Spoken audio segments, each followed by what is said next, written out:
আমি মনে করি ইটস এ গ্রেট থিং। দুইটা বিষয়, যে একটা বিষয় আমরা একমত হয়েছি গুরুত্বপূর্ণ বিষয়, আরেকটা হচ্ছে আমরা যে একমত হইতে পারছি অ্যাটলিস্ট কখনো কখনো, কারণ মানুষের ভিতরে একটা ইমপ্রেশন এরকম তৈরি হয়েছে যে আমরা এখানে শুধু আলোচনাই করি, আমরা একমত হইতে পারি না।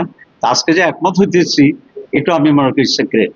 পরে দীর্ঘ আলোচনার পরে বিএনপি তার স্ট্যান্ড কিছুটা পরিবর্তন করেছে ঐক্যের জন্য এবং রাজি হয়েছে যে সংবিধানে এটা সংযোজিত হবে ইন্ডিপেন্ডেন্ট কমিশন, ইন্ডিপেন্ডেন্ট হিসাবে, কিন্তু কমিটি থাকবে, কমিশন হবে না। তা আমরা এখানে একটু কম্প্রোমাইজ করেছি যে এটা আমরা যে কমিশন বলেছিলাম, আমরা বলেছি তবু এটা সংবিধানে থাকুক এবং একটা ঐক্যমত্য হোক। এই জন্য আমরা কমিশনের জায়গায় আমরা কমিটিকে অ্যাকসেপ্ট করেছি। তো দুইটা প্রধান দলেই কিছুটা ছাড় দিয়ে আমরা একটা ঐক্যমত্য আসার পরে পরে সকলেই হাউসেই এটাতে একমত হয়েছে।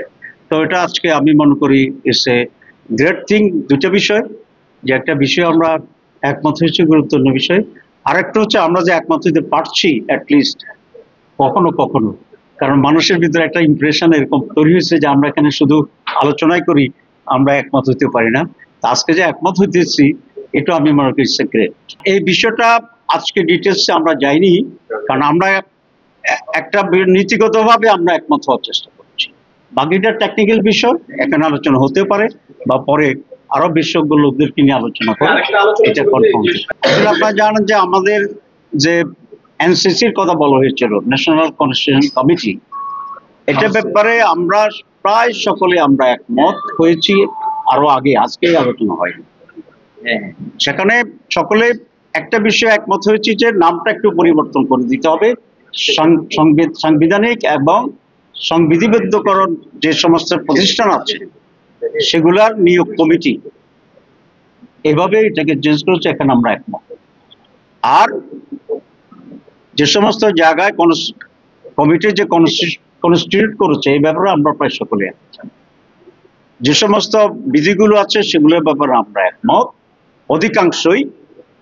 একটি দল সেখানে, একটি বড় দল সেখানে এখনো ঐকমত্য পোষণ করে নাই, সেজন্য এটাকে আমরা ড্রপ করেছি। আমরা কারণ একটা না হলে তো বারবার সময় চলে যাচ্ছে, এই জন্য আমরা আজকে এজেন্ডা চেঞ্জ করে আলোচনা করেছি কমিশন, সেটা আবার পুনরায় আলোচনায় আসবে, কারণ এটা তো খুব ভাইটাল এবং ইম্পর্টেন্ট। তখন আমরা এটা দেখবো না। 13 ত্রয়োদশের জন্য যেটা, এটা নির্বাচন কমিশনের মাধ্যমে গঠিত হবে, নির্বাচন কমিশনকে সহায়তা করবে তাদের সহযোগিতার জন্য, তাদের নিয়ন্ত্রণে।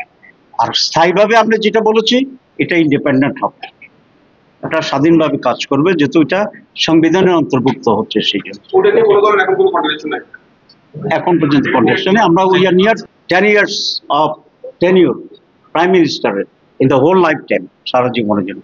এটা মোটামুটি আমরা একমত হয়ে গেছি, ঠিক আছে। তো এটা ফিনিশিং দেওয়া হবে। এখন কমিশনের যে প্রিন্সিপাল অফ যেভাবে তারা আগাচ্ছে আর কি, তারা যেগুলোতে প্রায় কাছাকাছি এসে এক জায়গায় থামতেছে, প্রায় কাছাকাছি এসে এক জায়গায় থামতেছে, যাতে করে এক জায়গার সময় না যায়, নিয়ে যাচ্ছি। পরে সবগুলোকে মিলে আমরা আরো ক্লোজলি আলাদাভাবে আলোচনা করব, ইন্টার পার্টি আলোচনা করব, গ্রুপ আলোচনা করব, সবকিছু মিলে আমরা চাই যে মেজর ইস্যুগুলো, মেজর 5-7টা ইস্যু আছে, সেটা আরেকদিন আপনাদেরকে বলবো ইনশাআল্লাহ, এগুলোতে যেন আমরা ঐকমত্যে পৌঁছতে পারি।